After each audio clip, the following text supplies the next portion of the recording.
दोस्तों आज मैं 127 हॉवर्स मूवी को एक्सप्लेन करने वाला हूं, जो कि एरन रोलस्टोन की एक सच्ची घटना पर आधारित है। मूवी की एक्सप्लेनेशन शुरू करने से पहले मेरी आपसे एक छोटी सी रिक्वेस्ट है कि अगर आपको मूवी की एक्सप्लेनेशन पसंद आए तो वीडियो को लाइक कर चैनल को सब्सक्राइब जरूर कर देना। So now let's explain this movie. तो मूवी की शुरुआत में हम एरन नाम के एक लड़के को देखते हैं। एरन हाइकिंग के लिए जाता है और जिस जगह पर वो हाइकिंग करने के लिए जाता है वो इलाका पूरी तरीके से वीरान होता है। वहाँ पर दूर दूर तक कोई भी नहीं होता है और जब वो हाइकिंग कर रहा होता है तो उसे 2 लड़कियां दिखाई देती हैं। दरअसल ये लड़कियां अपना रास्ता भटक गई होती हैं। एरन उन लड़कियों से कहता है कि क्या मैं तुम्हारी मदद कर सकता हूँ। एरन उन दोनों को रास्ता दिखाते हुए बहुत आगे निकल जाता है और अब यहाँ से एरन को हाइकिंग के लिए जाना था दोनों लड़कियों को अपने घर। एरन उनसे पूछता है कि क्या हम दोबारा मिल सकते हैं, जिस पर वो दोनों लड़कियां बोलती हैं कि कल रात को हमारे घर पार्टी है जहां पर तुम भी आ सकते हो। और इसके बाद एरन उन लड़कियों को सही रास्ता दिखाकर वहां से निकल जाता है। एरन अब आगे पहाड़ी दर्रों से आगे बढ़ रहा होता है।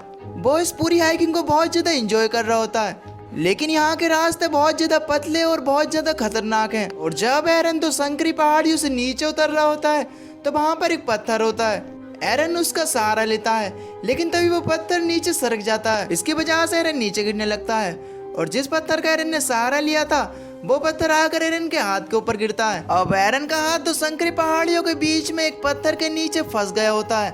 हालांकि उसे ज्यादा चोट नहीं लगी होती है, लेकिन उसका हाथ अब नहीं निकल सकता। वो अपने हाथ को निकालने की बहुत कोशिश करता है, लेकिन उसके बहुत कोशिश करने के बावजूद भी उसका हाथ नहीं निकलता। और अब जब उसे लगता है कि उसका हाथ यहाँ से नहीं निकल सकता तो वो उन लड़कियों को आवाज लगाने की कोशिश करता है जिसकी इनने मदद की थी। वो जोर जोर से आवाज लगाकर उन्हें बुलाने की कोशिश करता है, लेकिन अफसोस उसकी आवाज इन पहाड़ियों से बाहर नहीं जा सकती, क्योंकि ये इलाका पूरी तरीके से वीरान होता है और यहाँ पर कोसों दूर तक किसी इंसान का तो क्या किसी पशु पक्षी के होने का नामो निशान भी नहीं होता है। इसके बाद एरन अपने बैग को खोलता है और उसके बैग के अंदर जितना भी हाइकिंग का सामान होता है वो सब के सब को बाहर निकालता है। एरन को यहाँ से किसी भी कीमत पर निकलना होगा, क्योंकि वो जानता है कि शायद यहाँ पर कई महीनों तक कोई भी ना आए। अब जो सामान निकाल कर बाहर रखा था उसे उसमें एक नाइफ मिलता है और वो उस नाइफ की मदद से उस चट्टान को तोड़ने की कोशिश करता है, लेकिन ये एक ठोस चट्टान है और इसके साथ साथ एरन का राइट हैंड भी उस चट्टान में फंसा हुआ होता है और उसे लेफ्ट हैंड से काम करने में बहुत ज्यादा दिक्कत हो रही थी। लेकिन फिर भी एरन हार नहीं मानता और वह चट्टान को काटना जारी रखता है, लेकिन तभी उसके हाथ से वो नाइफ नीचे गिर जाता है और अब वो उस नाइफ को अपने हाथ से नहीं उठा सकता क्योंकि वो उससे दूर होता है। लेकिन फिर भी एरन किसी तरह से नाइफ को अपने तरफ खींच लेता है और दोबारा से चट्टान को काटना जारी रखता है, लेकिन वो इस काम में पूरी तरीके से नाकामयाब रहता है और अब उसके नाइफ की धार भी पूरी तरीके से खत्म हो चुकी थी और अब रात हो जाती है।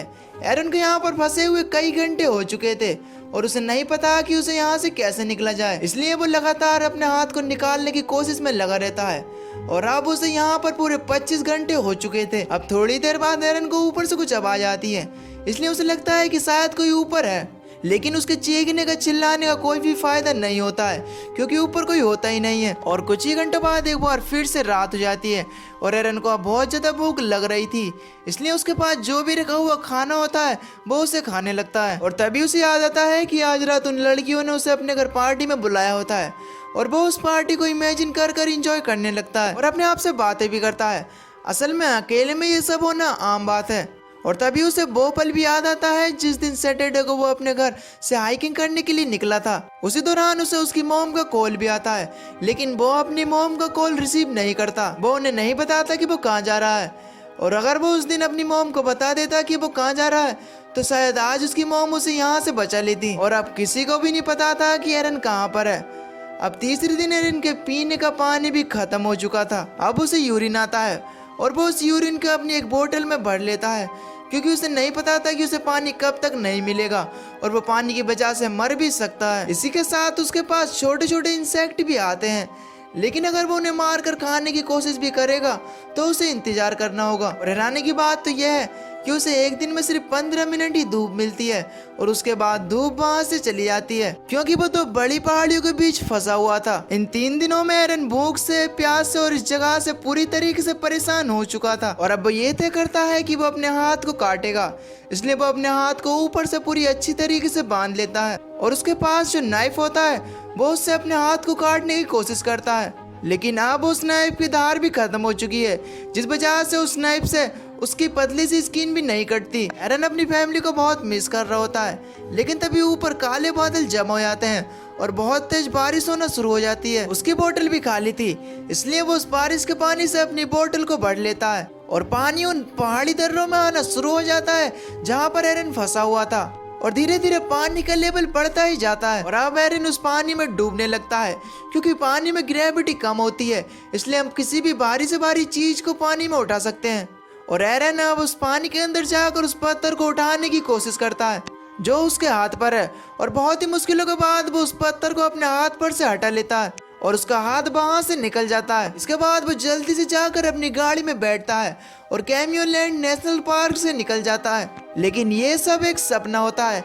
एरन अभी भी उस पहाड़ी दर्रे में फंसा हुआ है। वो वहाँ पर जोर जोर से चिल्लाने लगता है, क्योंकि उसे वहाँ पर बहुत अजीब अजीब चीजें दिखाई दे रही थी और उसे हेलुसिनेशन भी होने लगे थे, क्योंकि उसे यहाँ पर फंसे हुए काफी समय हो चुका था। हेलुसिनेशन भ्रम को कहते हैं, जब सामने कुछ भी नहीं होता और हम बहुत सी चीजों को देख पाते हैं।